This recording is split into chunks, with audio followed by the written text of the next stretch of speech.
Blessed days and the dark secret night, and I think to myself, what a wonderful world. The colors of the rainbow, so pretty in the sky, are also on the faces of people going by. I see friends shaking hands, saying, how do you do? They're really saying, I love you. I hear babies cry, I watch them grow. They'll learn much more than I'll ever know. And I think to myself, what a wonderful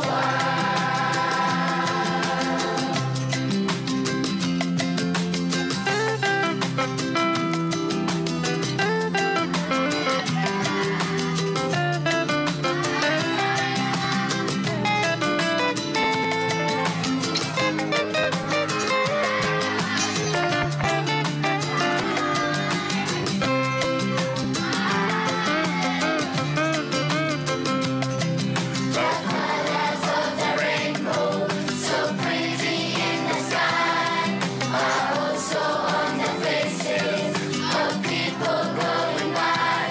I see friends shaking hands, saying, how do you do? They're really saying, I love you. I hear babies cry, I watch them grow. They'll learn much more than I'll ever know. And I think to myself, what a wonderful world. Yes, I think to myself, what a wonderful world.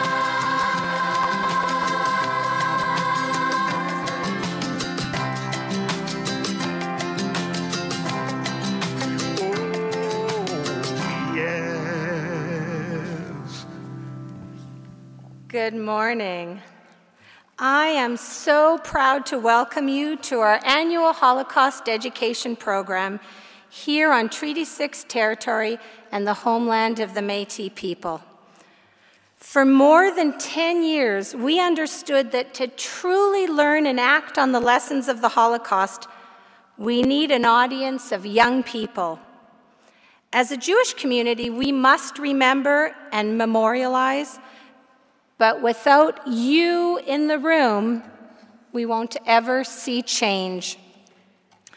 We began by bringing a survivor to talk to students in our synagogue, 2,000 in 2 days.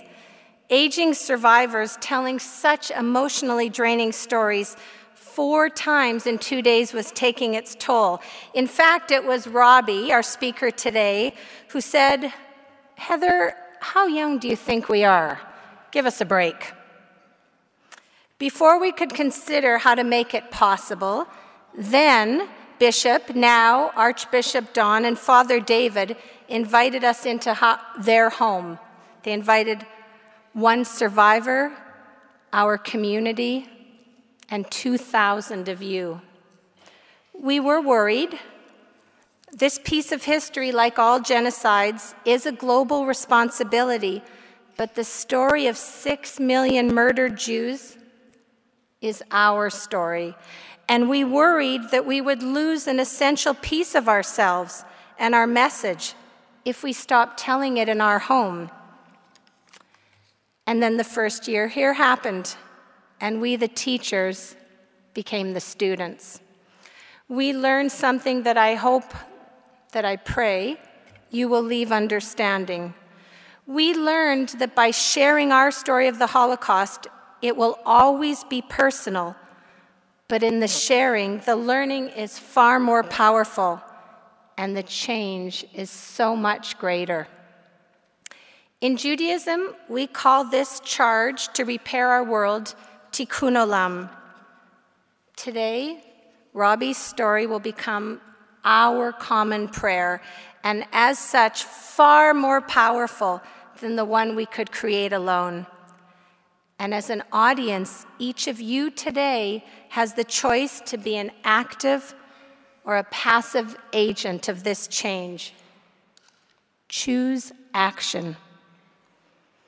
The Holocaust is one of history's darkest periods, where pure racism was the justification to murder 12 million people, 6 million Jews. It's a particular moment in history unlike no other, where a genocide of such strategic and calculated proportion against one people took place.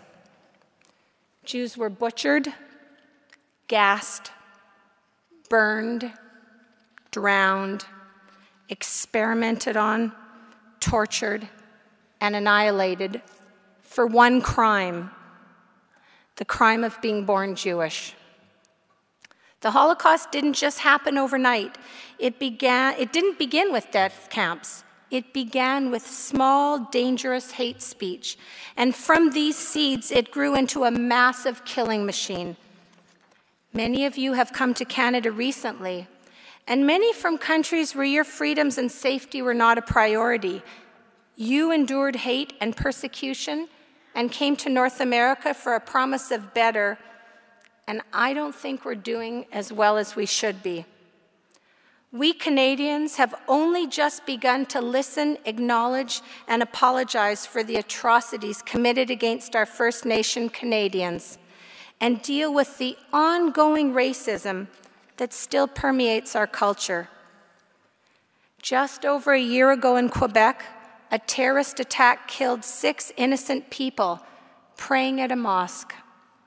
We've seen bomb threats to synagogues across Canada, a rise in terrorism all over the world, and anti-Semitism, the particular hate of Jewish people simply for being Jewish, is once again on the rise in Canada and beyond. Folks, you aren't here by accident. Your teachers brought you here because they believe that every single one of you can and must be the change to end the hate that has no place in our homes, our community, or our world. Repairing our world takes leaders and governments, but especially it takes people. You're the people. I beg you, be the change. The Holocaust touched the global Jewish community. My husband, Leslie, is the child of survivors. Both of his parents lost most of their families, and we're married and have 3 sensational kids because despite unimaginable odds, his parents lived. And it's our job to tell their stories and be the change. My friend Robbie is going to tell you his almost surreal story. But unlike a frightening, disturbing book, you can't put Robbie's story back on the shelf. It's embodied in this living, breathing superhero. I'm not going to prepare you for Robbie's talk with a bio or an introduction. His experiences are extraordinary, and chances are, in your entire lifetime, you will never meet somebody who has survived all that he has. And yet, you will quickly hear how his spirit, resilience, and pure goodness is even brighter than his darkest memory. I ask you to open your hearts and listen, because when Robbie shares his story, he gives his listeners a piece of himself. I challenge every last one of you, be the change. I invite you now to give your attention to the screens for a short video about Robbie and his liberator, and at the conclusion, Robbie will come and share his story with you. The Journal with Mary Lou Finley and Ann Medina. Good evening. Tonight we bring you the personal stories of two men and of the moment in history that binds them together. They're both survivors of the Second World War. One, a child victim of Hitler's Holocaust. The other, a young American soldier who liberated him from the death camps. On this 40th anniversary of the war's end, the mass extermination of European Jews is being recalled in countless memorials and ceremonies. Perhaps because the enormity of the evil, even after all these years, seems impossible to grasp.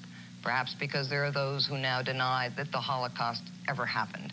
Jerry Thompson presents the stories of Leon Bass, the young American liberator, and Robert Waisman, the survivor. Both believe it is their duty to tell the story. And I remember my father saying, okay, so they'll kill 10, 20, 100, 200. I mean, how many people can he kill? When Nazi stormtroopers put Robbie Waisman in a concentration camp called Buchenwald, he was only 13 years old. And so I walked into that camp, and when I got through those gates, I saw the living dead.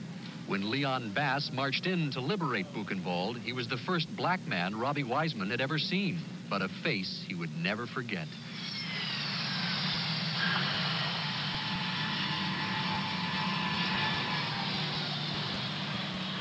I touched him 40 years ago, and 40 years later, he's liberating me all over again.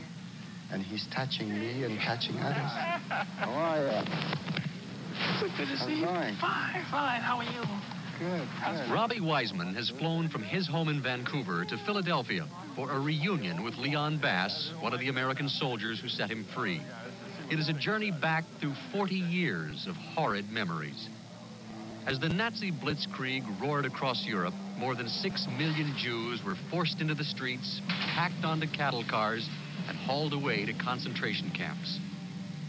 Those strong enough to work stayed alive as slave labor. Those too old, too weak, or too demoralized were killed in Hitler's extermination campaign. Robbie Waisman lost his mother, his father, and 4 brothers. Maybe it's a good thing that I didn't have a chance to say goodbye to my mother, because I loved her very dearly. And to say goodbye and to have something final like this, I don't think I would have been able to take it. In the lost childhood of Robbie Waisman, even a bar of soap became a thing of terror. I remember going into one of those huge shower rooms with nothing but a piece of soap that they hand you as you walk in. And there we were, waiting until they got enough people in. And we were in this place with the soap, looking up at the shower heads and wondering, is the water going to come out? Or is this lethal gas going to come out? An eternity. By the time you see the water and you feel it, you know, and you see this, the steam.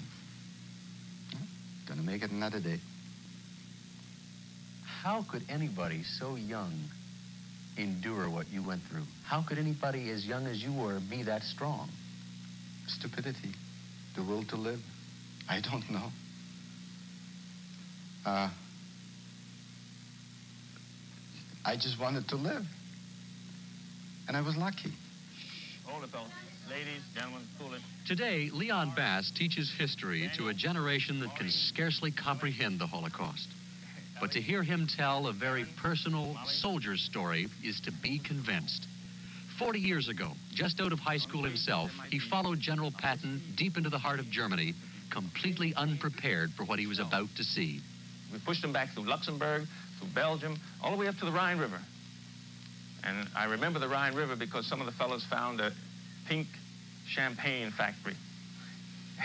they took on a real blast. I never forget that. We didn't build any bridges that night. But they did. I remember the place called Mainz, right on the Rhine, across from Frankfurt. But we finally did get across the Rhine and into Germany. And then we went on up through Cologne, and Dusseldorf, and Eisenach, and Nuremberg. And I remember all those names, because they were only in the history books before. But now they were real to me. And we were winning the war at that point. We heard rumors that the Americans were advancing, and we had the feeling that it's only hours away. All kinds of thoughts go through your mind when you can always taste the victory. Suddenly, silence, nothing. After a short while, I remember pulling myself up on the windowsill and looking up. Our barracks was not far from the main gate of Buchenwald. I kept looking at it, and I could see movement, and I could see soldiers. And the uniforms were different, and I knew that must be somebody other than Germans. And I could see jeeps coming through, and then more people start getting up, and that's when everything, all chaos, all hell broke loose.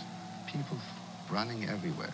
I saw these two soldiers, and I shook my head, and I said, what kind of people are these? They're black. I didn't know that there's such a thing. I thought everybody was white. So a black man to me was a very strange phenomenon. I touched him. I touched this Scott, and I touched Leon. I couldn't believe what I was seeing. I couldn't get a handle on it. I didn't know. I was just about 20 years of age at that time. And I had never seen anything like this. I had seen death, but I hadn't seen anything like this. Some of them were stumbling about, trying to remain on their feet. Others were holding on to each other to maintain stability. Some were covered with sores due to malnutrition. They were emaciated. Their faces were just thin. They were skin and bone. The eyes went deep in their heads. I saw people, human beings, who had been so brutalized, so maltreated, starved, tortured, not given enough medical attention. They were there. And I looked at them. I just had to stop in my tracks and look. And you keep in mind that Buchenwald was a small camp in comparison to some of the others like Auschwitz, Dachau, and so many others that were spread all over Eastern Europe. We didn't know the enormity of the Holocaust. We didn't know that so many million had died. I didn't know that I had lost. I knew that I lost my brother next to me, but I still expected to find 3 more brothers. I think it must have been about 6 months after the liberation that I broke down and cried. I cried for days because I realized the possibility of the loss. The scene was so horrible, Allied military commanders were convinced one day somebody would deny this gruesome nightmare had really happened. So General Dwight D. Eisenhower ordered combat camera crews to film everything for use as evidence later at war crimes trials. German civilians were bussed in and forced to walk through the killing factories to witness this most brutal slice of history. Captured Nazi soldiers were forced at gunpoint to bury the people they had killed. Eventually, the threat of disease made the job too dangerous for human hands, so bulldozers finished the work. I am the officer commanding. There were sworn affidavits at the head of each gruesome roll of film. These motion pictures constitute a true representation of the individuals and scenes photographed. It's a miracle anyone survived when you consider how little the Allied governments did to help. In 1943, a group of rabbis marched on the White House in support of plans to rescue those Jews not yet captured by the Nazis. But anti-Semitism made Jewish refugees a political liability, and President Roosevelt blocked the rescue. Prime Minister Mackenzie King made it clear Jews were not welcome in Canada either. Even after the war, when hundreds of thousands of homeless Jews were herded into refugee camps, politicians, feeling the heat of anti-Jewish public opinion, made it nearly impossible for victims of the Holocaust to escape the rubble of Europe. And so, when Robbie Waisman applied for emigration to Canada, he just barely made it through Ottawa's red tape. We didn't have anybody to sponsor us. It was the Jewish Congress that brought us out. So the one proviso was that we had to be absolutely perfectly healthy. If you wore glasses, for instance, I wear glasses now, but then I didn't, then I couldn't get a visa. You harbor any resentment toward the Canadian authorities for not doing more than they did to try and rescue the people in the camps? Yes, I do. And, you know, I'm very proud to be a Canadian, and I love Canada. I think it's a marvelous country. But if I had lived during the war, I wouldn't have been very proud to be a Canadian.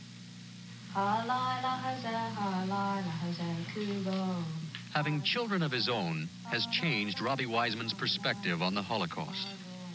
For nearly 30 years, Buchenwald remained his personal nightmare, not shared with family or friend, until it occurred to him that a child's suffering hurts the father even more. It was then that he knew no one ever truly suffers alone. I had myself to look after, you know, but for a parent to see what was happening to his children must have been unbearable. I can't possibly imagine if I had to bear that with my own children. I couldn't do it. So it must have been difficult to be a parent.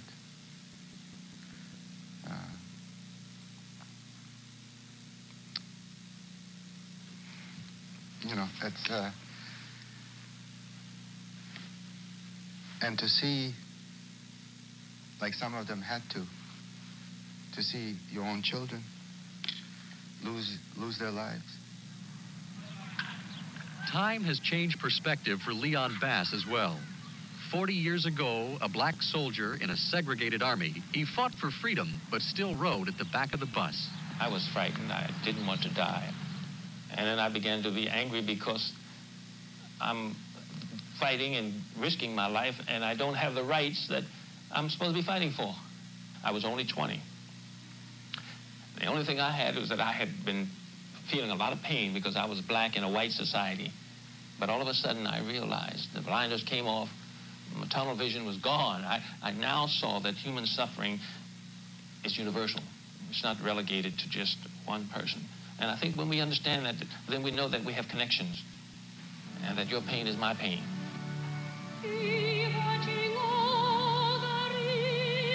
Your pain is my pain. In 1943, it seems the politicians didn't believe that.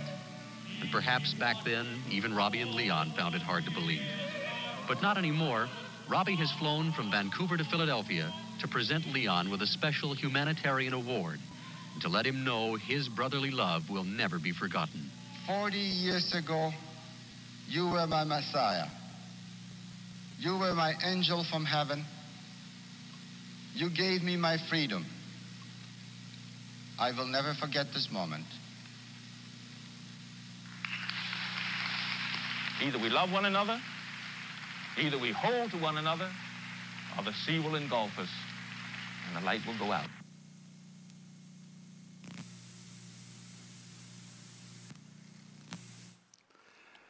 Good morning, everyone. When I watch this, I miss my friend Leon. Many years ago, he was with me here. And I want to express my appreciation to everyone, and to you particularly for doing this and bringing all of you together here.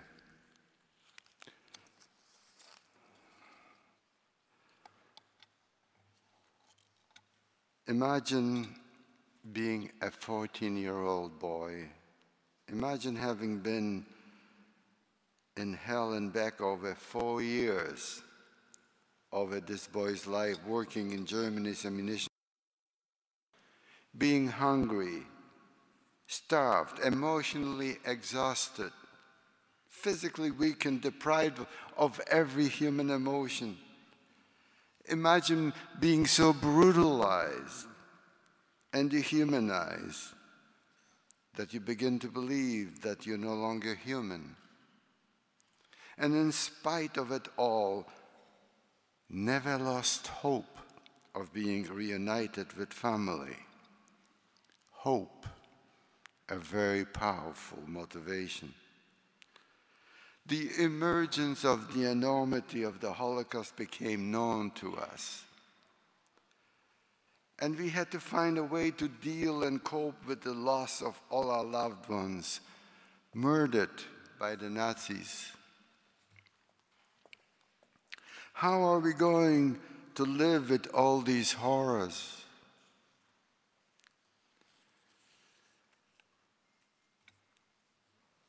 The emergence of the enormity of the Holocaust was very difficult to comprehend even. April 11 was the 73rd anniversary of the liberation of Buchenwald. I am a survivor of that infamous and dreadful place where death was a constant companion. I celebrate April 11 as my birthday. Although I was only 14 years old, for that day I was reborn again into freedom. When the Americans liberated Buchenwald, we were euphoric. I will never forget the feeling. The soldiers were larger than life. They symbolized freedom, a new beginning. I tried to communicate with them, as you saw here, but had no words. And for the first time, I saw black men among the soldiers. And since I've been tormented by white persons and never saw a black person, I was sure that angels must be black. The soldiers looked around and were surprised to find youngsters like myself. They wanted to know, who are these kids? Where do they come from? What were their nationalities? Why are they here? What were they guilty of? What was the crime they committed? Ultimately, a few days later, some men arrived to start to sort out the puzzle. They proceeded to make a list, and when my turn came and they asked me my name, I blurted out, 117 098 117 098. My name as a human was erased. I was surprised that they wanted my name, not my number. And when I think back, it was an extraordinary time full of promise and hope. But it was also bittersweet. Those of us determined to survive had to focus all our efforts towards survival. We wanted to go home, be reunited with family, for we soon realized that home was no longer, and that families we loved were brutally murdered. But after emerging from the abyss, thoughts and feelings returned. Questions bombarded me. What now? Where is my family? Has anyone survived? If not, what was the point of my own survival? Those wonderful memories of home no longer existed. Everything shattered. The enormity of the Holocaust was not yet known to any of us. And I remember thinking, how will I recapture feelings so that I could cry and laugh again? How do I learn to love and trust again? It was not easy to relearn the ordinary skills of life that had been shattered over a 6-year period. We were also sure that when the American soldiers, when they saw us, and when they saw the consequences of Nazi racism and brutality, that they would ensure that such things would never happen again. We, the survivors, were certain that the leaders and the citizens of the world would say, never again, and commit themselves to turning those words into reality. Never again, noble, thought-provoking words, but only if we act upon them. Only do these words become meaningful. Today, in excess of 70 years after my liberation, the promise of never again has become again and again. There have been a number of situations that have tested the world's resolve. In Cambodia, the former Yugoslavia, Rwanda, Darfur, in Syria, and so many other places, people have been and continue to be the victims of genocides. My eyes have seen unspeakable horrors. I am a witness to the ultimate evil. I am a witness to man's inhumanity to other human beings. The Nazis and their collaborators murdered my mother, father, 4 older brothers. So were my uncles, aunts, cousins, friends that have been my schoolmates. To this day, I cannot grasp how I managed to go through all those horrors and survive. The promise of being reunited with family, all my loved ones, was the strong motivator for not giving up, for not losing it, and falling into despair. During the Holocaust, there was no place for thoughts or feelings. We existed for the moment and using every effort to survive. What was it like living through the nightmare of the Holocaust? Let me take a few moments to give you a glimpse of some memories. Some are good, but I also have some that are horrific.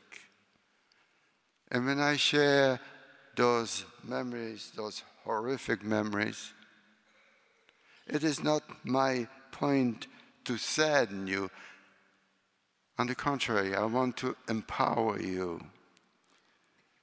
When you see bullying in schools, that you stand up and say, hey, that's not funny. Life to me is so important. And when I read a while ago of this young lady that was bullied and she committed suicide, I still get goosebumps when I think about it. Because life to me is very important.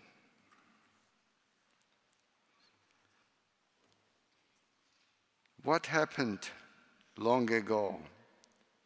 So much devastation. And I remember thinking of all the losses, how to cope. We became outraged.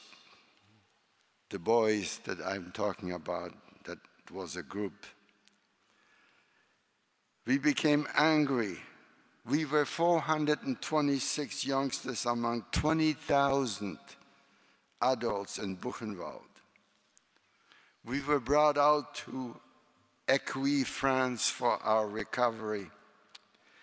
And we were told by psychologists that we were sociopaths who would never recover. Well, I have to tell you that most of us forged ahead in schools and businesses, raised families, and contributed to our communities.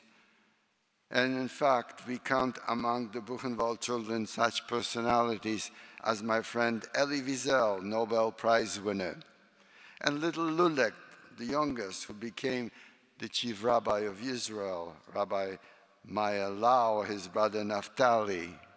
I can go on and on. So much for the experts. We had to relearn how to be human and behave like normal teenagers. The resiliency of the human spirit came to the rescue. What made recovery of any kind a possibility? It was the power of memory. The good impression left by my loving family gave me the strength to want to survive. And after liberation, provided the template for the values required to have a decent and caring life. It was the anticipation of being reunited with family, that glimpse of heaven, kept hope alive.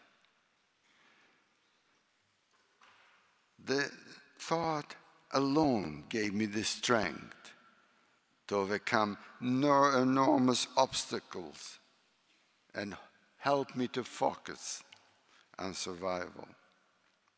Before the war, I lived with my family in Skarżysko, Poland. And being the youngest of 5 brothers and 1 sister, life was absolutely wonderful. I was spoiled and very much loved. I often think of the short time I had with my family. Although the years were few, the impressions on my life have been profound and everlasting. And I'm so fortunate to have those cherished moments. It always gives me a warm feeling when I think about it. The joys of Friday night, the adventures of my older brothers and my sister Leah. I shared their aspirations and hopes for the future and wished I was older so I could copy it and emulate it, all the wonderful, marvelous, and exciting things that they were able to do. That feeling of warmth and security and joy has stayed with me throughout the years. And it sustained me during those horrific, tortured years in the camp. Being the youngest, I received more than my share. My older brother Chaim had just come back from military service. He was an officer in the Polish army, and when I think back, he was my James Bond. He was 007. He was married to a beautiful girl named Golda. Before they married, I had a crush on Golda. She was gorgeous. She had a ringlet on her forehead like a question mark turned upside down.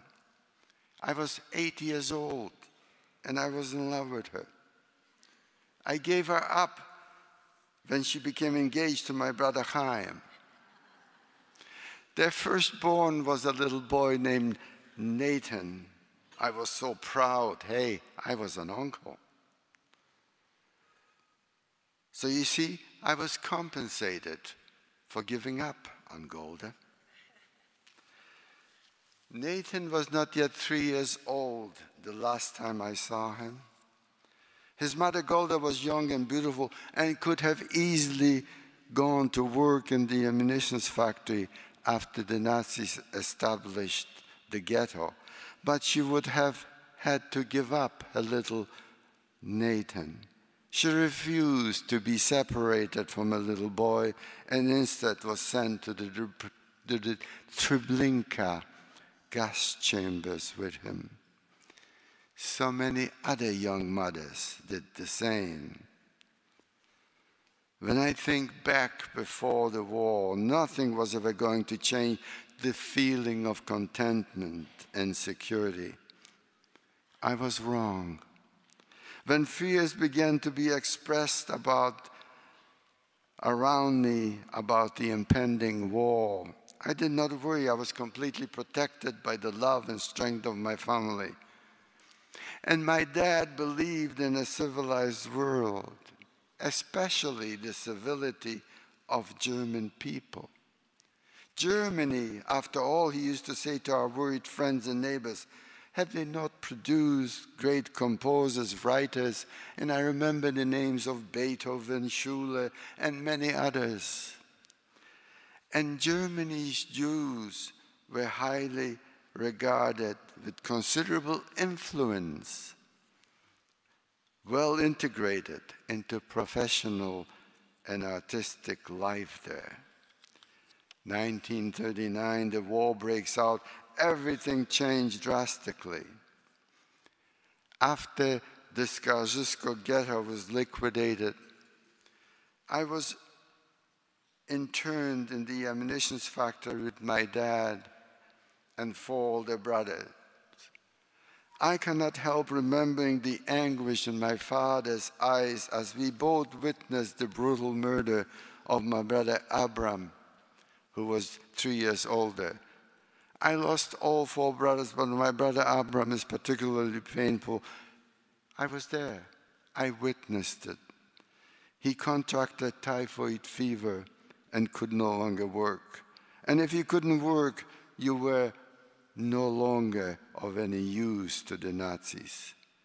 When the SS guards selected him and put him on a truck, our eyes met. We looked at each other. I had an overwhelming urge to join him. I started to run towards him. I was stopped. Never will I forget the love and tenderness I felt for my brother Abram at that particular moment. He waved me away. He did not want me to be near him. He realized as our eyes met that I should not be with him. Being with him meant certain death. And he knew it.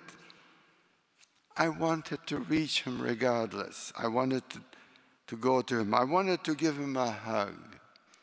I needed to tell him that I loved him.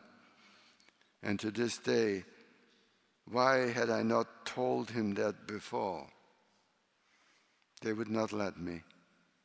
So I watched the truck leaving the compound towards the forest nearby.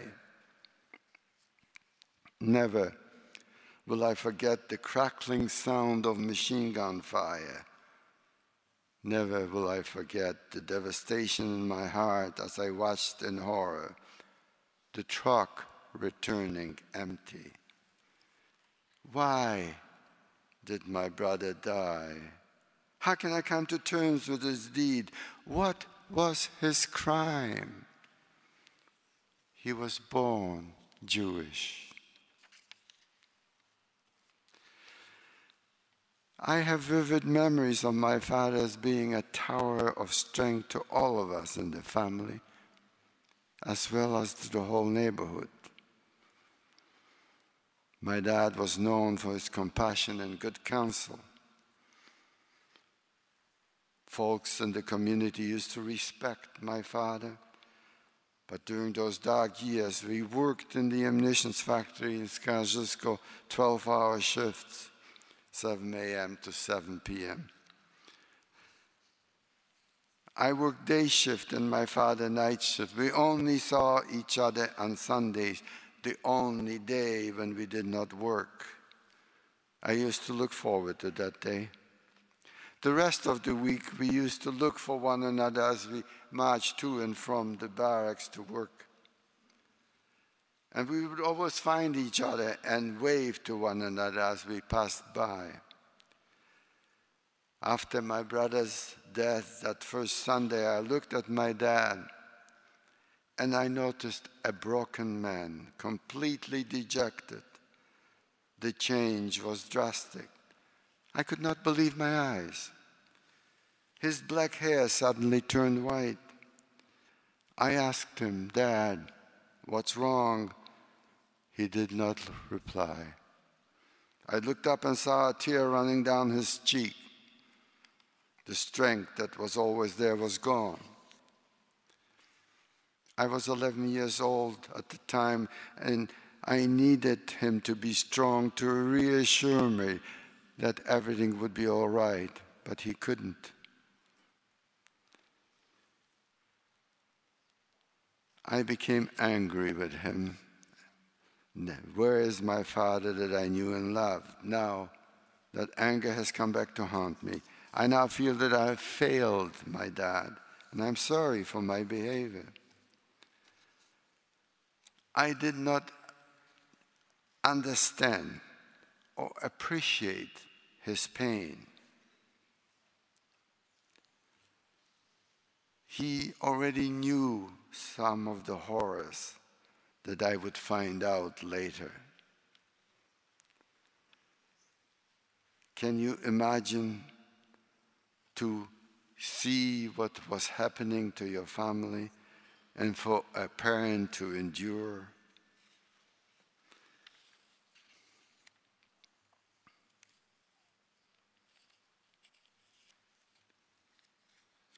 How could anyone remain sane and go on functioning as a human being when humanity was destroyed in front of our eyes?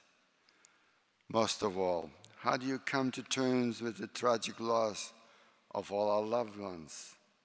Fathers, mothers, brothers, sisters, friends we grew up with, our childhood, our innocence, everything gone. How was it all possible? We started questioning the existence of God. How could this happen to us? And yet, in the concentration camp, I saw people around me continuing to pray to God. And we looked for him and expected him to come to the rescue, but did not see him. Before the war, we all came from Orthodox homes, rich in heritage and tradition. But after coming out of the terrible abyss, the darkness, we questioned angrily. What we learned at home from our parents was not lost. The sense of humanity slowly returned to us. Our faith was shaken, yet in spite of it all, we remained true to it. In those dark days in the 40s, the Nazis were relentless in the killings of Jews, and they did it with impunity. My friend Nobel Prize winner Elie Wiesel said it best, and I quote, "The Nazis did the killings, the Jews did the dying, and the world was oblivious and indifferent. The majority of people remained uncaring and silent. Many others were targeted, but Jews particularly were singled out. And again, while we know that all victims were Jews, but all Jews were victims, and it seems to have gone unnoticed, the unique destruction of Jews did not stop the forces of genocide from killing. Millions throughout Europe, whether gypsies, homosexuals, Slavs, the list goes on and on. It was left to us to serve a reminder of what happened then can still happen now. The Holocaust, we were told, was so unique that the lessons of tolerance and understanding for all humanity will have been learned for all time. What happened then long ago in my time wasn't supposed to occur ever again. Yet it is happening in many parts of the world. Our own experience with the Holocaust has taught us that evil must be recognized and that we have a responsibility to ensure that it never happens again to anyone. And yet, I must ask, have you learned nothing from the past? What is the world doing about it now? Sarah Bloomfield was a Holocaust survivor, and she said, and I quote her words, "After the Holocaust, we, the survivors, did an astonishing thing. We could have responded to being abandoned by the world with anger and resentment, but instead, we focused on renewal and rebirth. And then after rebuilding our lives, we did another astonishing thing. We determined that our memory should not remain just a source of private pain, but should become a source of public education. We wanted to make sure that no one's future would be like our past."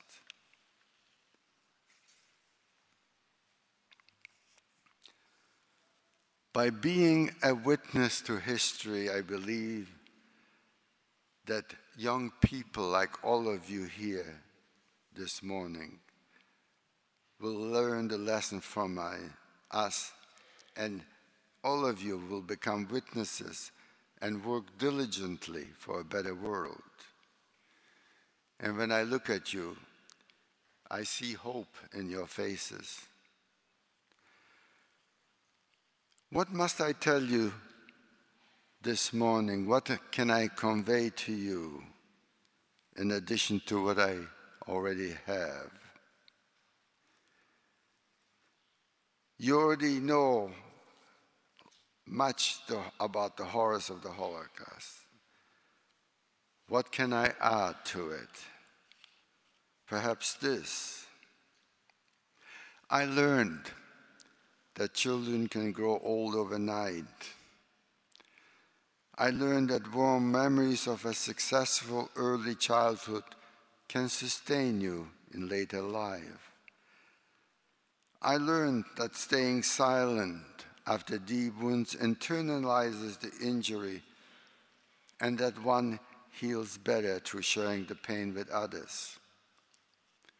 From my experience, I help First Nations in Canada to find healing and reconciliation. Can you imagine? For over 100 years, Aboriginal children were taken away from their parents with the idea to take the savagery out of the child. The latest figures show that over 3,000 never came home, and some that did have tales of physical and sexual abuse.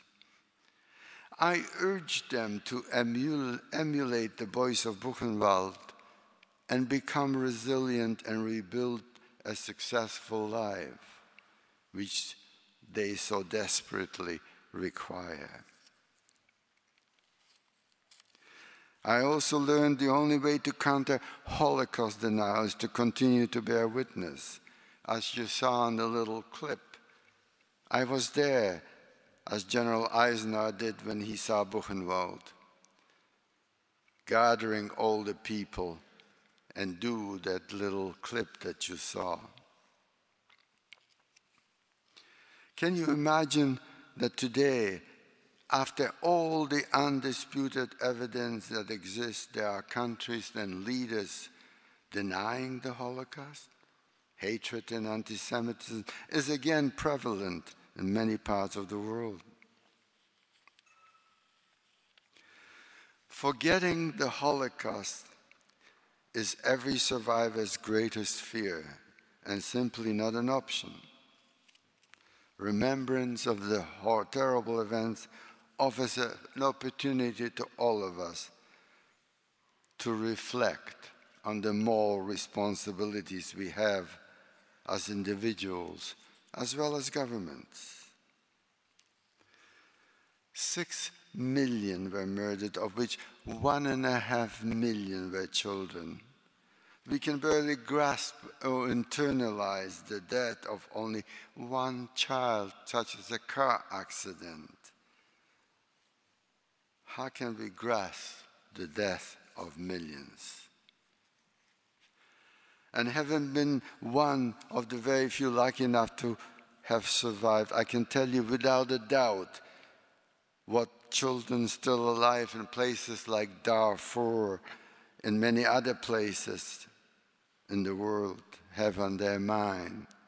They simply want to live and have food to eat.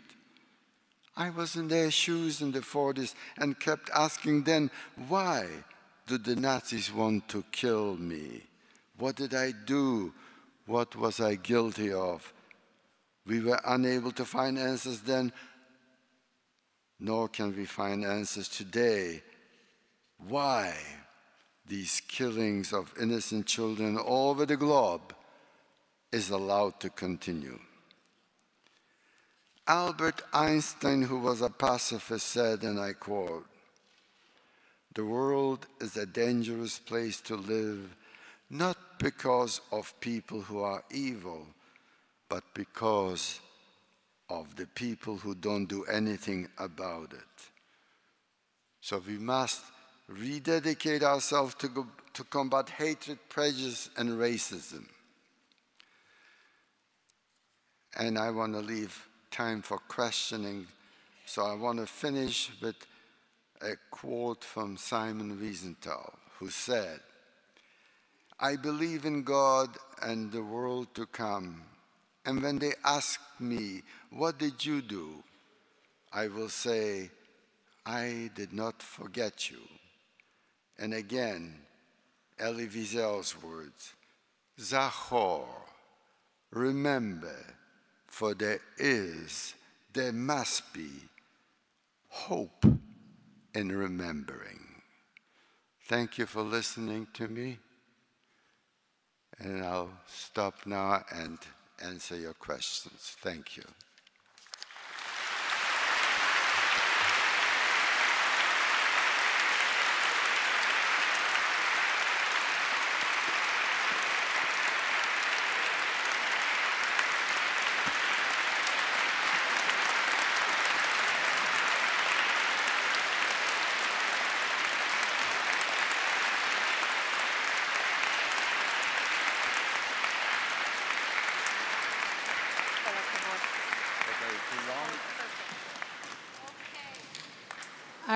We have 15, 20 minutes for questions. We have 2 microphones. There's one here and one back there. Please don't be shy. There are no bad questions. And this is actually Robbie's favorite part about being here, is to answer your questions. So come up to the mic and there are no bad ones.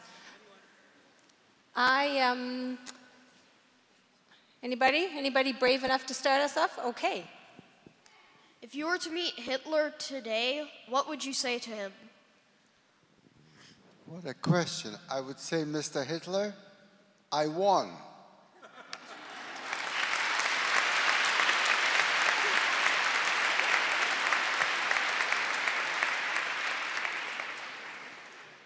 I have some other things I would say to him, but I can't repeat it.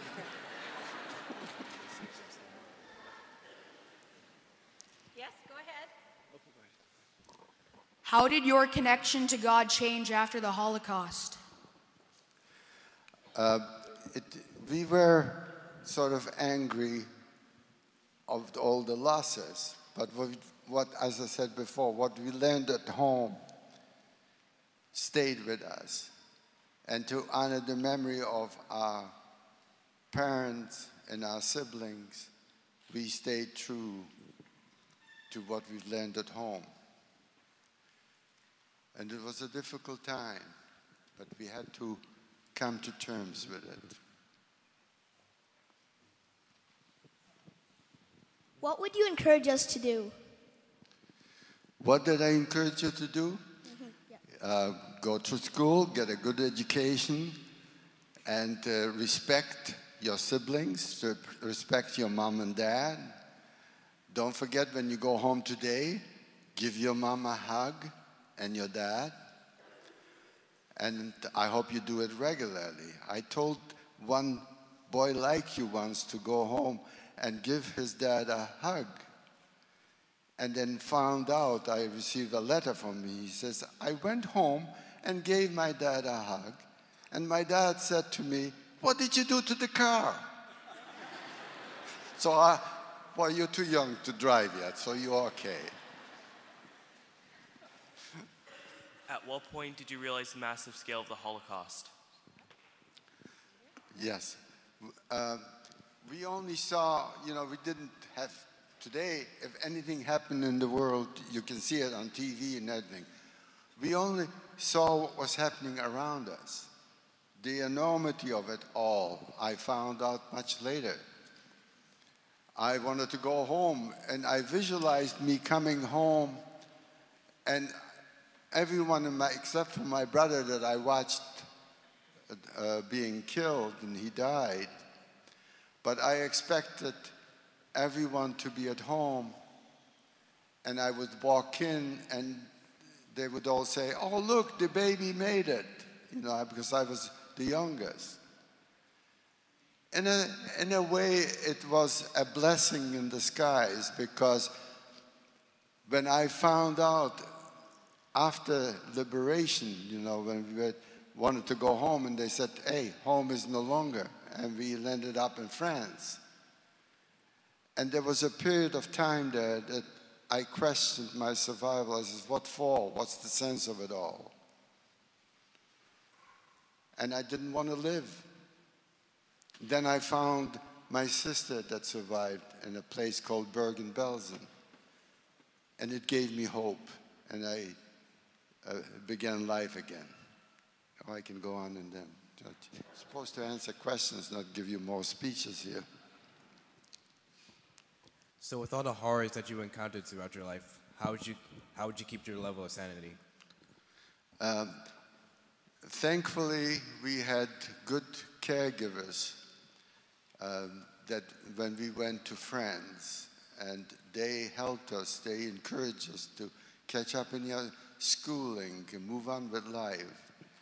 We had a professor, Manfred Reingwitz from the Sorbonne, a very famous school, who devoted his entire, a lot of time to encourage us to catch up in your schooling, move on life, do something with your life, make your parents proud, and so on. And so we listened to him, and I'm very proud of the boys of Buchenwald, all the accomplishments that we have made. So the human spirit was there, and the memories, and to honor our loved ones that we lost. Thank you. If you could say one more thing to your brother, what would you have said? What could, yes. I would say, hey, I love you. We just take these things for granted. I lost all my siblings and so on. So what I'm trying to convey to you is, when you go home, what you have at home is very precious and unique. Don't ever take it for granted. Appreciate it. And show them that you love them.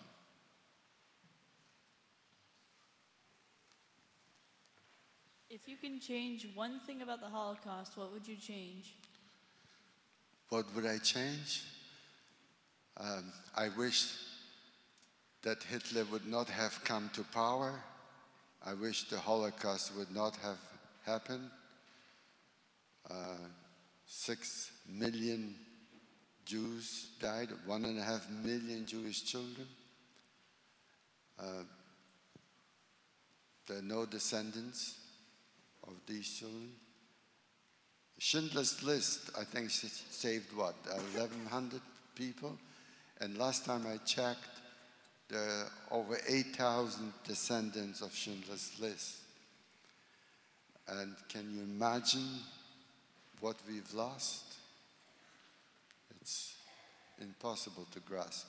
I get chills just even thinking about it. Oh, so many friends that I went to school with, all gone. What was the most frightening thing that happened to you? What was the most frightening thing? Yes. Well, when it all started and being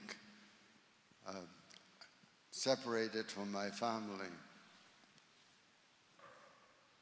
I was with my mom when the ghetto was liquidated, and then my older brother Chaim, who was already working in the munitions factory, came in at 3 o'clock in the morning, and he found out that the ghetto was about to be liquidated, and my mom woke me up saying, "You're going with your brother." And I said, "No, I want to stay with you." She said, promised me we'll be reunited later. And I often wondered, did she know that I would be safer with my brother? My brother took me out of the ghetto, and we went out into a farm and left me at a hayloft and says, "You stay here and I'll come and get you later." And that's how I survived, because when the ghetto was liquidated, I wasn't there. I can go on with this, but yes. I have 2 questions. One, how have you changed over time from when you went into the Holocaust, and now? How have you changed from then to now? How did I change? Like, what's different? In what way do you mean that I changed? Emotionally. Maybe how are you a different person as a result of the Holocaust? Is that fair to? Yeah. Well, I was trying to be as normal as possible after, and I never spoke about the Holocaust until there was a high school teacher in Eckville, Alberta, by the name of James Keekstra, who was teaching his students that the Holocaust is a myth, it never happened. And so as a survivor, it woke me up. And voices came to me. I was trying to fall asleep in the concentration camp after working 12 hours, and a voice addressed me, "Kid, promise me that you'll tell the world and after the war, when you survive, what you have witnessed." And I didn't reply. And another voice said, "Leave the kid alone, none of us are going to make it." That man was really optimistic. And so Keekstra and that voice woke me up. And I felt that I had a duty and a responsibility, because I survived, to inoculate people like yourself in the whole world against hatred and discrimination. And it's been very gratifying to speak to all of you. And I'm sure that you'll go home today and you'll say, "Hey, Mom and Dad, hey, I listened to a Holocaust survivor, and I've learned how to do things and do good things in life." Thanks for the question. What kind of things did you get to eat? What did we get to eat? Our rations was a sort of like a piece of bread, like when you get a piece of toast in the morning. 1 piece of bread with a little bit of jam on it. That was it. When I worked in the munitions factory, there was a lady that I always look forward to seeing her.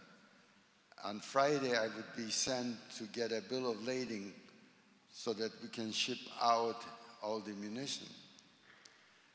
She was blonde. I don't know her name, but I always pray for her, because she would give me a piece of bread, 2 pieces of bread and jam and butter. It was And the first time that she did this, she put the bill of lading and she screamed at me in German, "Raus!" You mean, get out. And I remember thinking, you're such wonderful, you look so gentle and everything, and all of a sudden you've become a bitch. So as I walked out, and I opened it, underneath a package, there were 2 pieces of bread, and she risked her life to give me that, because if the SS would watch that doing this, both of us would have been killed. Well, I didn't mind taking the chance because I was hungry. She did this every week. And I say prayers for her because to me she is righteous among the nations. I would like to, if I had her name and everything, I would make sure that she is honored at Yad Vashem. So in the midst of all this, there was some humanity coming out now and then. How did they treat kids during the Holocaust?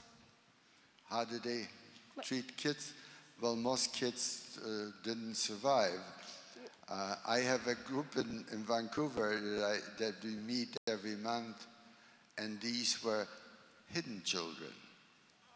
So there were many hidden children. We have about 25 to 30 people that were hidden by different families. So these families, again, risked their lives to hide these children. So in the midst of everything, I just want to tell you there was humanity. There were people that were doing the right things. How many schools have you gone to share your story? Oh, I haven't kept track of it. Hundreds. We can't keep up. Another hidden child, his name is Dr. Robert Krell, who is a psychiatrist. Him and I established the Holocaust Center in Vancouver, and we reach 22,000 different, as many as, how many are there here? 2,000. We reached 22,000 last year to inoculate them against hatred and discrimination. And by the way, I have nothing but love and admiration for you and everyone that organized this, because to have you all here it's so very special and very meaningful, because I'm sure that you've learned a lot today, and that you'll go home and tell your parents and your other friends that were not here, that, hey, guess what? We met a survivor. I'm afraid we won't have time for all of your questions, but a few more. What would you do if Hitler gave you the chance to run? What would I do if Hitler gave you the chance to run? If you had the chance to escape or a chance to run away. Well, he didn't give us any chance. His idea was to annihilate all of us. And he proceeded to do this. And I survived because he wanted the people first to work in all the munitions factory. If you were sick in the munitions factory, they just we used to, every time they would eliminate or they would go through and to ghettos and so on and send the people away to be murdered. They were always, because we didn't have enough food, so they always were looking for healthier people to work in munitions factory. So before they would get these healthier people to come and replace us, we used to go through what they call selection. Whenever I hear the word selection, it brings back horrible memories. we would go through a selection. A Gestapo man, one of the SS would sit on a high chair, and we would, in single file, walk through a selection, and he would have a stick and say right or left. I went through one of these selections with my dad, and my father was on the left and I was on the right side. And on the right side were people that were sick and older, they couldn't work anymore, so they were destined to be killed. And my dad kept telling me, come on over here.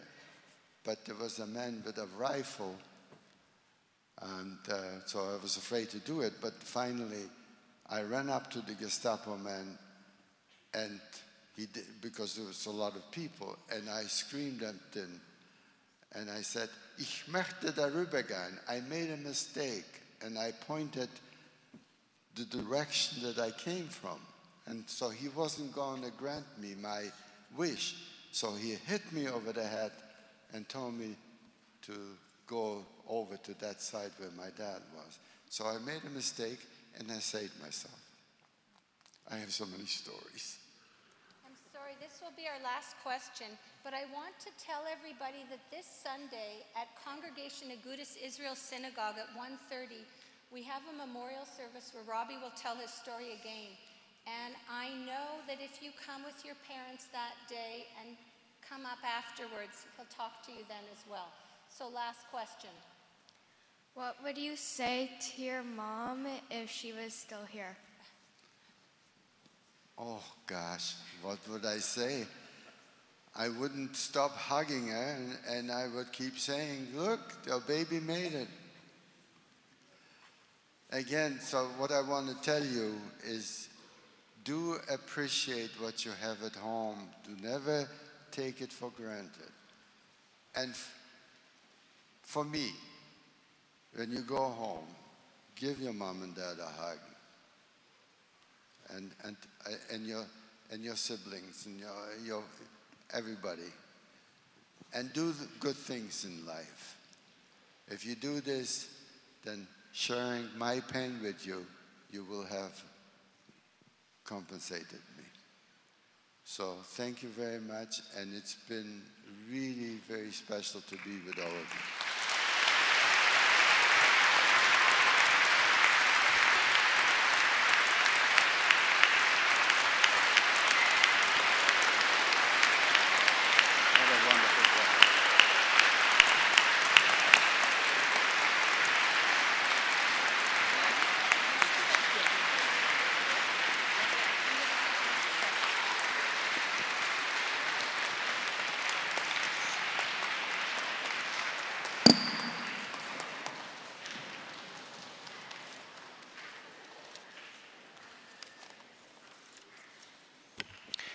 Good morning and shalom to everyone. My name is Claudio Jodorkowski, and I'm the rabbi of Congregation. I feel honored to be here this morning in this holy sanctuary on behalf of the Jewish community, Congregation Agudas Israel, and its Holocaust Committee, who organized this education program. I would like to thank Robbie for his powerful testimony of life, for sharing with us a little bit of his experiences in what was the darkest time in the history of humanity, and also for bringing a message of hope, of reconciliation, and optimism. Thank you, Robbie, and we very much look forward to hear more from you on Sunday at our synagogue. I want to share with you a very brief teaching from the Jewish tradition. Judaism says that there are two different ways to remember, two different ways of how we approach memory. And this is taken from the Torah, our sacred scriptures. And we learned that one of these ways to approach the past and to remember, it is related to a word that Robbie mentioned, and that word is zachor, remember. On the other hand, the Bible uses another word, and that is lo tishkach, do not forget. So we have remember and we have do not forget. And why do we need both? Why one is not enough? And Judaism teaches that while remembering means doing actions that help to remind people about the lessons of the past, not forgetting means to take these lessons and make them a part of your life. In other words, not forgetting means taking what you just learned, what you just remembered, and doing something in your life with that which you just learned and remembered. So starting today, I think we have two tasks we have to work on, two missions to accomplish. To remember the story that Robbie told you, and secondly, to take it to your heart, to try to be a different person now that you know the atrocities that happened, now that you heard his story, and now that you know what racism and hatred can cause. To try to be a kinder person, to step up for others when they are suffering, to not be just a bystander, to not only feel sad for others, but to get involved, to not worry only about your problems, to make others' problems yours. The Bible teaches that we are God's witnesses. And today you have become Robbie's witnesses because you heard his story and you have the responsibility to remember and to never forget it. As Jewish community, we are very proud to partner with our brothers and sisters of the Roman Catholic Diocese of Saskatoon in this important event. We are very thankful to Father David and the staff of the Cathedral for allowing us the use of this beautiful and inspiring sanctuary. As Heather was mentioning at the beginning, until 3 years ago, we used to host this event at our synagogue. And because our space is reduced and other limitations, we were looking for a venue. And at that moment, Archbishop Don Bolen, he offered us this sacred space. And since that moment, and thanks to Father David Tumbach, now we are able to do this here in this beautiful and inspiring place. And the reason why I am remembering this, I am reminding you about this, is because this is not only about the space. For us as a Jewish community, doing this event in this place means beginning with one step forward and showing you how much we can do despite our differences, because we have many more things in common than our differences between Catholics and Jews. As a rabbi, it is always moving for me and humbling to speak from this pulpit, but it's even more special to be the one inviting the father of this congregation to come here to the pulpit and to bring greetings. We have a Jewish word, a Hebrew word, that we use sometimes, and this word is chutzpah. Chutzpah, it's difficult to translate it to English, but it means something like nerve. To have the nerve of doing something that it's in the edge of the inappropriate. So I think until a few generations ago, it would be a big chutzpah for a rabbi to invite the priest to bring greetings. But today we can do it with lots of mutual appreciation and friendship, and a little of humor too. So I'm going to invite with lots of appreciation, my friend, Reverend David Tumbach, the father of this congregation of the Cathedral, to come here to his pulpit and to bring greetings on behalf of the Roman Catholic Diocese of Saskatoon. Thank you.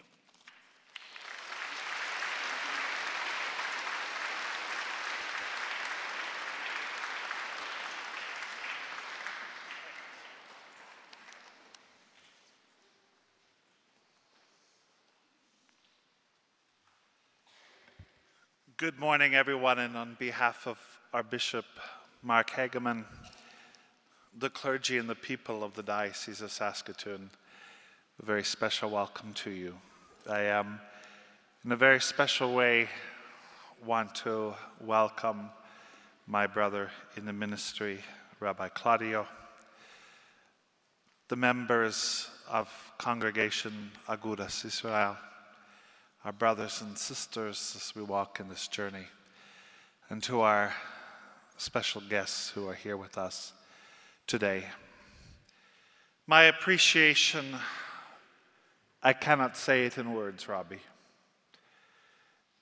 To hear your story, a painful reminder of the past, is also a painful time for us as Roman Catholics. Many priests and religious have been declared as righteous among the nations. And we rejoice in those men and women that had the courage to stand against the bigotry, the hatred, and such a brutal ideology.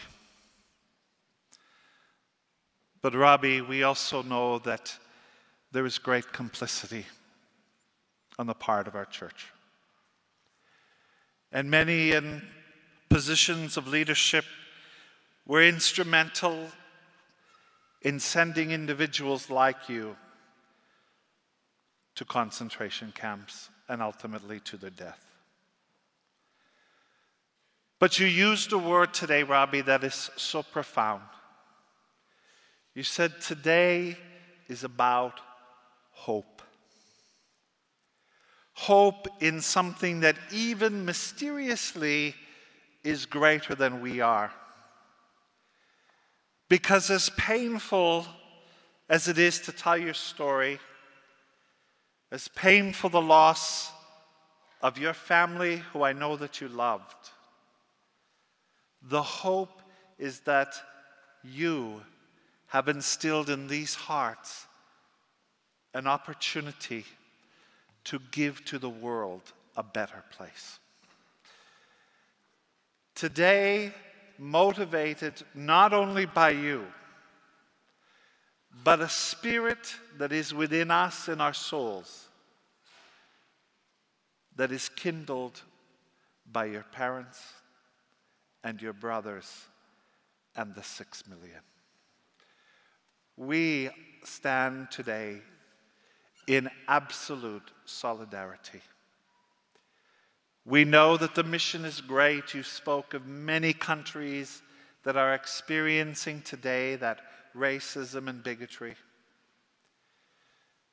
We'll hear later from individuals who will speak about the work we need to do and the lives of the Aboriginal people we need to be present to as we all work towards healing. And yet I think so profound and outstanding that today in a Roman Catholic cathedral, a rabbi speaks from my pulpit and a Holocaust survivor sits in my chair.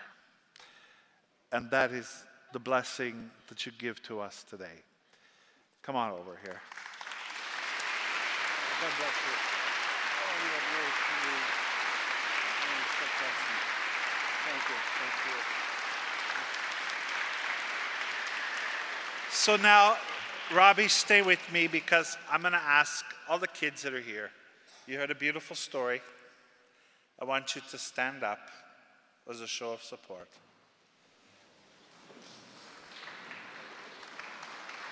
And one of the beautiful, striking things that Heather said earlier was that when she was talking to you, you reminded her that we're all getting a little older. And the sad part is that every year, Robbie, survivors go to their eternal reward. But today, you students and all of us, Robbie is giving us a gift. And that gift is that we have his permission to tell his story, to let the world know. And you know, one of the things Rabbi Claudio spoke about, the Jewish tradition of remembering and all of this, there's one that we hold dear too, and that is this: the ones we love are never dead as long as we remember them. Yes. And today we remember your family and your friends, and in a special way we offer our prayers for you. Thank you for being here. I look forward to also hearing you again on Sunday. But you are a blessing to us and a blessing to all.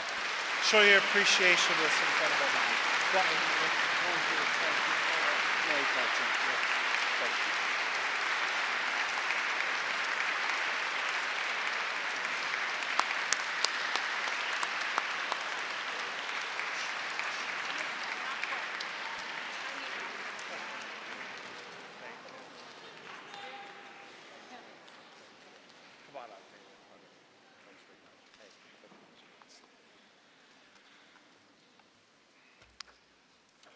Well, good morning, everyone. My name is Judge David Arnott. I'm the Chief Commissioner at the Saskatchewan Human Rights Commission, and it behooves me to make a couple of comments today that I feel compelled to do, and that is, you really witnessed something very unique here this morning, and it's been going for quite a few years. It's all about leadership in this community. There's a very strong relationship between the Jewish community and the Catholic community here in this city, led by Father Rabbi Jordakovsky and Bishop Hagemon and Father David Tumbach. It's very, very, very unique. It's unique in Canada.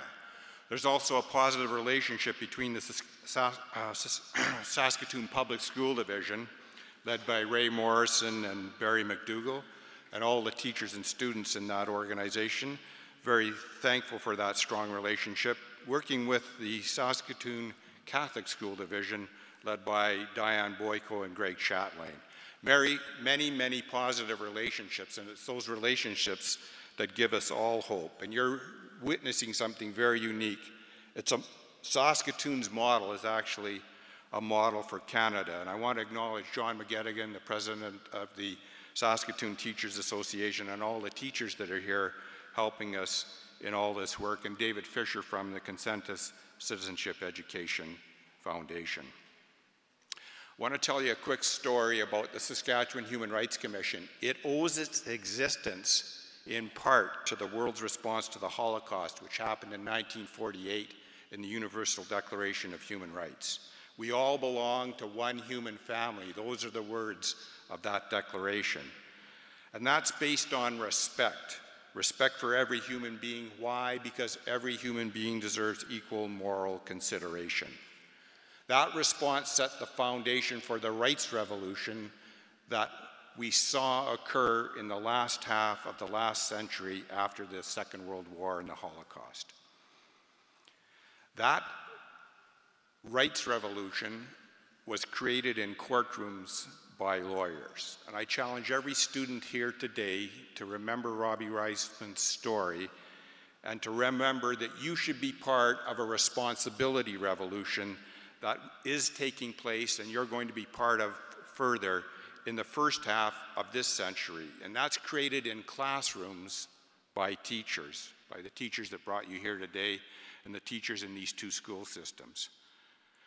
That's very important because rights without responsibilities really have no meaning. And Canadian citizens have 4 important responsibilities. You must know and understand your own rights so you don't knowingly transgress the rights of others.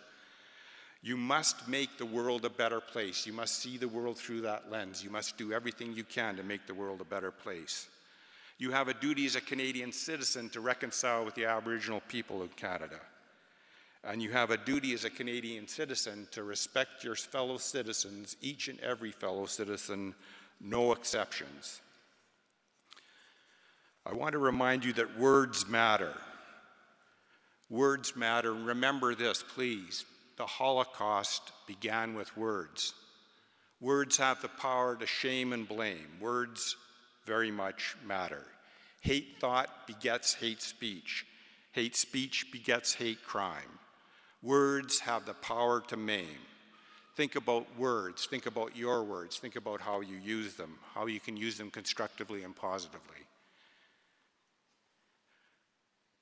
Legal sanctions have been made for many, many years based on a few fundamental factors. Number one, slander, libel, defamation, and hate all receive a sanction. Anti-Semitism is in fact on the rise in the world. It's on the rise in Canada, the United States, the United Kingdom, and Europe. There were 1,700, more than 1,700 incidents in Canada in 2017, the most ever since being recorded. Racism is an evil social construct. Saskatchewan, unfortunately, has a reputation as being number one on racism against Aboriginal people, as evidenced in an Environics poll in 2016. We have a lot of work to do, but there's a lot of hope. And it's based on what you learn in your home and what you learn in your classroom. Don't let your guard down. Do not be a bystander. Every citizen, as Robbie said, has a responsibility to confront ignorance, malice born in hate and disrespect. Mr. Waisman feels a passionate responsibility to relate his personal story of the Holocaust. Let me remind you that it takes great energy, great strength, and great courage for a survivor to tell their story. And we all have a reciprocal responsibility, having heard his story here today. You must etch it in your memory. Use that story as the fuel to confront hate, however and wherever it manifests. Please be a responsible citizen. Now, the reason I came up here today is to tell you this. I have profound respect for the professional educators of Saskatchewan, and that respect is born of my experience in developing We're All Treaty People, teaching treaties in the classroom in this province and seeing it be made mandatory. And recently, the Saskatchewan Human Rights Commission has been working on creating a pedagogy that's now ready for every school and every grade in Saskatchewan, and it answers the question, what does it mean to be a Canadian citizen? What are the rights of citizenship? But most importantly, what are the responsibilities that go with those rights, and how do you build and maintain respect for every citizen? With respect to teachers, in 2014, the Saskatchewan Human Rights Commission and the Think Good, Do Good organization, founded by Heather Fenyas and Jan Gitlin, began to recognize teachers who embody qualities of understanding, compassion, and leadership, and demonstrate that not only in their classroom, but in their community. And today, I'm here to help recognize two teachers for this year, 2018, for their stellar embodiment of those values in their careers as educators in this province. The first teacher I want to recognize is Miss Leslie Goody-Cloutier. Leslie is from the Saskatoon Public School Division. She's been a teacher in the school division for a number of years in grades K to 8. She's been a literacy coach, a consultant, a volunteer for Think Good, Do Good, a volunteer for many literacy events, a curriculum writer for the Dakota Lakota First Nations, and a facilitator of interns and teacher candidates at the University of Saskatchewan. She's been teaching her students about different cultures and different faiths her entire career. The hallmark of a great teacher is great passion, and Leslie has that passion to teach and to learn. She understands the importance of building community in the classroom in order to positively affect the students in the classroom in their growth, their capacity, and their resiliency. She's a lifelong learner, and we recognize this morning Leslie Goody-Cloutier. She's unable to be here because of another family commitment outside of the province, but we wanted to recognize her today. Now, we do have another teacher that's here, and the second recipient of this award today is Sheena Adams. She's here with her family, her friends, and her students. And I want to tell you a little bit about Sheena, because Sheena has been a teacher in the Greater Catholic Saskatoon School Division for approximately 10 years. She has a deep passion for her students, and that deep passion is founded on her clear and very strong faith. She believes in shining a light in the classroom. She believes in inspiring and making a connection with every student in her classroom. She started her career at Bethlehem High School teaching drama, and she finished her master's degree in religious education and became a teacher chaplain at Edfian High School, where she continues to work. And she helps lead the Youth Alliance Circle in that school, which is paired with the school's Social Justice Committee. And I like these words that committee embodies, and that is think love and be love. This group has worked on a variety of charities. I want to give you a picture of that, from the Hope from Malawi to collecting canned food for needy families. The goal of one event was to bring a certain number of foodstuffs in cans, and she set a high mark. The prize for reaching that goal was for Sheena to shave her hair. She did that. And then she quickly discovered how your hair keeps you warm in the wintertime. So she has a common theme found throughout all of her teaching career, and that is we all belong to one human family. Every child is filled with dignity and light. She imagines a circle of compassion with no person left outside the circle. Please help me in recognizing a teacher superstar in the Saskatoon City, in the Greater Saskatoon Catholic School Division, Miss Sheena Adams. Please come forward, Sheena.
Well, I'd like to end by thanking each of you for having spent the morning with us. And now that you've listened to Robbie's words, you're a witness. And the only question is, what do you plan on doing about that? Please be the change. As we leave, Robbie and I are going to walk around, try to get to the back, because we realize that you folks are so far back that we don't want you to feel removed. So we're going to walk around, and I know some of you need to leave, but I also know that Robbie's here, and he's a great hugger. Thank you for being with us this morning.